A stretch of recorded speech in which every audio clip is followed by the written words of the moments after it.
Hello, and welcome to the Coachman.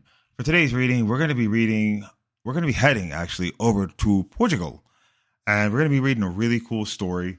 Originally, I think it was published in the 1922, and it's by Elsie Spicer Eells.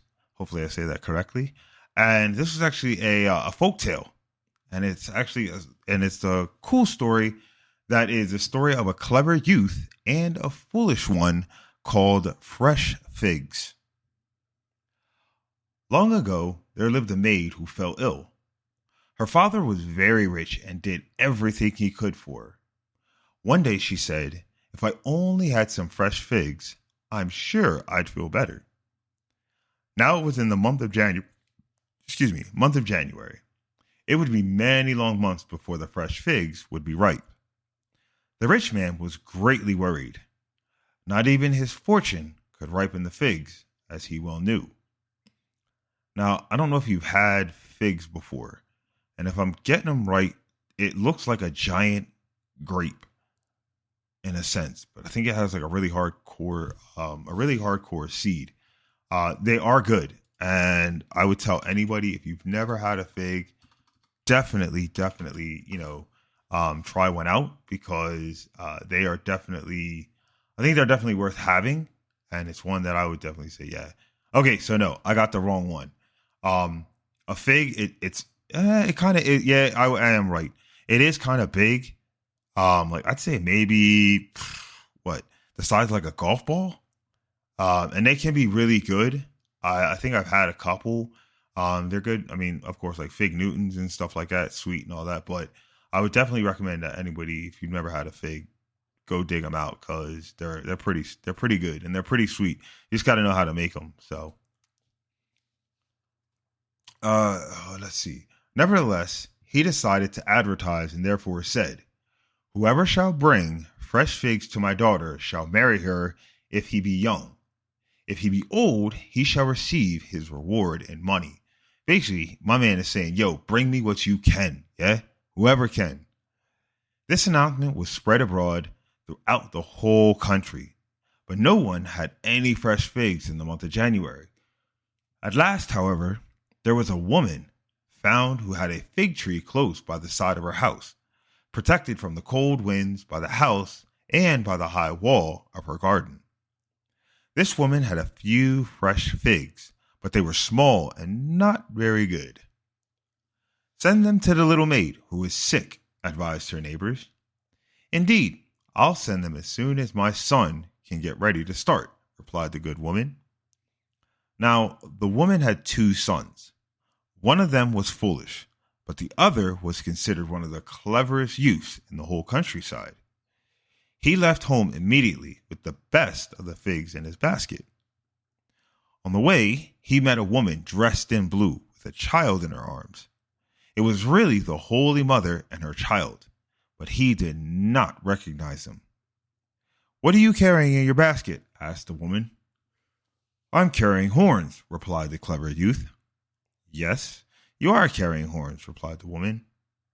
The young man went on to the rich man's house, supposing that he was carrying figs in his basket, just as when he started out. The basket had grown heavy. "What have you in your basket?" asked the rich man when he saw the youth at his door. "I have brought some fresh figs from my garden to your daughter who is ill," replied the clever one. The rich man was delighted. He opened the basket, then he shook the boy roughly by the collar and pushed him away down the steep steps. There were horns in the basket. "What do you mean by playing such a trick on me?" called the rich man after him. "Never let me see your face in these parts again. I ain't gonna lie. For real, that is kind of a foul trick, yeah? Like, even though, I mean, the dad ripping the kid up, I mean, I can understand it, because think about it, yeah? Like, you're telling everybody, yo, my kid's sick, and then this kid, it looks like he's playing a joke. I mean, I'm surprised he didn't back slap, pimp slap him once or twice, yeah? So I get that, but I feel bad for the little kid, because he had no idea what he was doing. Thought he was clever, and ended up getting doused. There were still a few of the poorest of the fresh figs remaining on the tree. The foolish son begged his mother for permission to carry them to the little maid, who was sick. Yes, go with him, replied the mother. Who knows but what you may wed the rich man's daughter? She laughed as she did. The boy, who was foolish, started for the rich man's house with the figs in his basket. They were only a very few, and poor little things indeed. On the way, he met a woman dressed in blue with a child in her arms. What are you carrying in your basket? Asked the woman. Fresh figs for a little maid who is sick, replied the boy. Yes, you are carrying figs, said the woman. The boy opened his basket. Here, take one for the baby, he said. He's a lovely child. He gave one of the best figs to the baby and went on his way to the rich man's house. I ain't gonna lie, this kid might be a fool, yeah? Like running around with fresh figs, which everybody wants for money or to get a woman, but this guy's just like, I'm good. I got this. So I got to give him credit.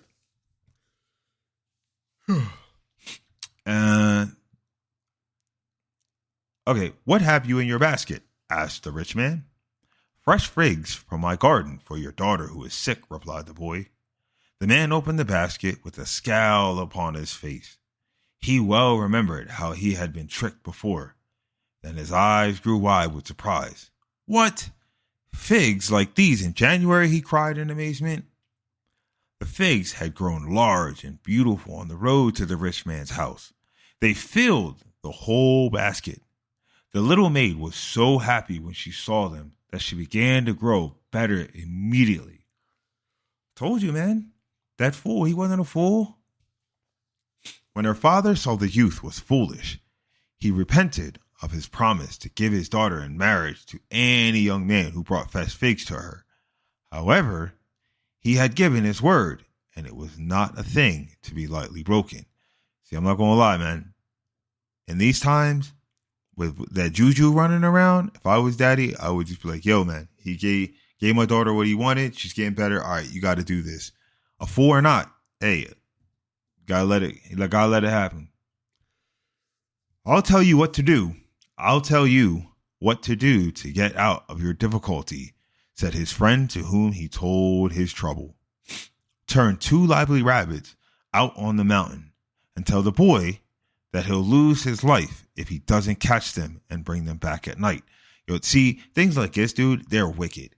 Like, I almost wish I could, because I've seen this kind of stuff, like, but it's difficult to kind of bring up today, but, metaphor for today. But I would love, if anybody ever figures out like an analogy of something like this that happens today, please let me know. That'd be awesome. That is exactly what the rich man did. The poor youth tried in vain to catch the rabbits. He got very tired and hot. And, foolish as he was, he knew enough to realize that the task set for him was quite impossible. Suddenly, he saw the woman dressed in blue standing before him with the child in her arms. What is the matter? She asked him. The boy told her how he would lose his life if he did not catch the rabbits and bring them back to the rich man at nightfall. The woman cut a reed and made a pipe of it. Play on this pipe, she said, and the rabbits will come back to you on their own accord. The youth played such sweet music on his pipe that the 2 rabbits came running up to him immediately. It was all he could do to keep away the other beasts and birds. Everything which heard the music was charmed by it. Yo, I ain't gonna lie, I need that pipe, yeah? Take that out to a club, you know what I mean? Start, playing a little ditty.